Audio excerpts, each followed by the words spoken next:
دلته پننګ باندې مین قهرمانان اوسېږي. نارونو دا شاته دی چې دلته ښکاري دې ته لال قلعه وایي او په انډیا کې ډیلي کې ده. دا هغه لال قلعه د هغه ډیلي دی چې دلته احمد شاه ابدالي 9 ځل راغلی او دلته حکومت کړی او دلته مطلب دا چې دلته ناسته کړې. دا هغه تاریخي دی. دا هغه لال قلعه د هغه ډیلي دی چې دلته محمود غزنوي 18 ځل حملې کړې او په 18 ځل باندې دا انډیا نیولې. خو اوس کې د انډیا د خلکو خپل حکومت دی، موږ ته احترام لرو.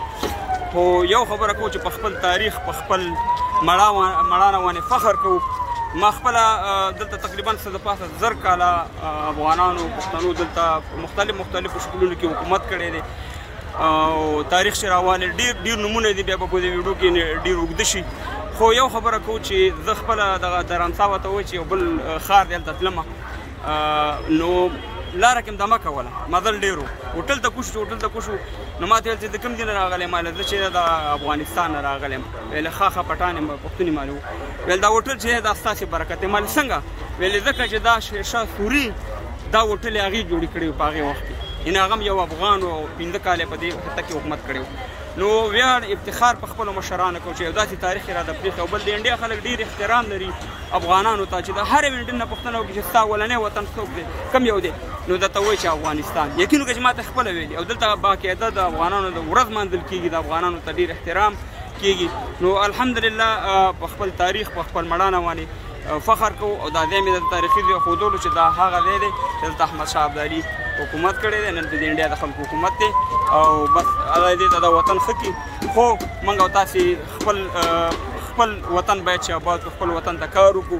نو زموږ مشرانو یو داسې مړانه کړې ده چې په زرهاو کیلومتره دلته راغلي دي او دلته بیا باچایانې کړي، حکومتونه یې کړي چې دا زموږ دپاره د تاریخ یو ځلاندې ستوري دي او دا تاریخ په دې باندې ګواه دی چې یو داسې مشران الحمدلله د احمد شاه ابدالي، محمود غزنوي، میرویس خان بابا، داسې فخر افغان باچا خان بابا، نور داسې زموږ مشران دي چې نومونه چې والي په 3 ساعتو کې دغه ویډیو به په هغې باندې وشي.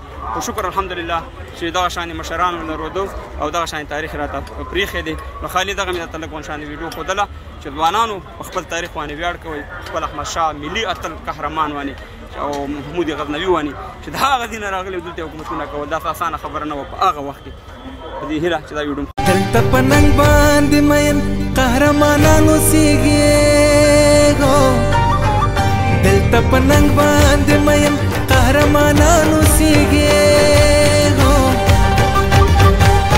دا د پامیر او هندوکش د جګورو وطن دی، د توریالیو مېړنو وطن دی.